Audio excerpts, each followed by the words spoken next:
আমাদেরকে তারা মিডিয়ায় বসে বসে আমাদেরকে গণতন্ত্রের ধর্ম শুনিয়েছে, অথচ ভিতরে ভিতরে তারা ষড়যন্ত্র করে ক্ষমতায় যাওয়ার নীল নকশা তারা এঁকেছে।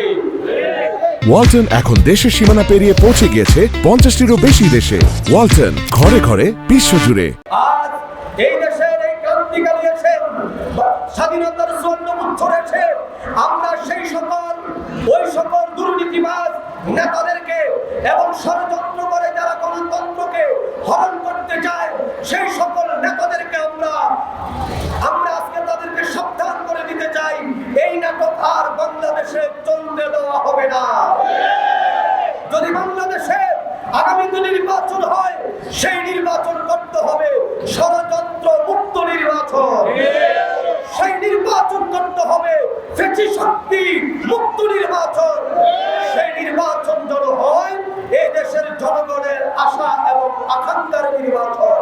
যদি এই দেশের জনগণের আশা আকাঙ্ক্ষাকে মূল্যায়ন না করে ষড়যন্ত্র করে যদি কোনো নির্বাচন করতে চায় এবং কেউ যদি কোনো দল যদি ষড়যন্ত্র করে আবার ক্ষমতায় যেতে চায়, জাকের পার্টি তীব্র বেগে তাদের সেই মোকাবেলায় জাকের পার্টি দাঁড়াবে, কথা বলে ঠিক না? কারণ আমরা বারবার সার দিয়েছি, আগামীকার কোনো সার দেওয়া হবে না।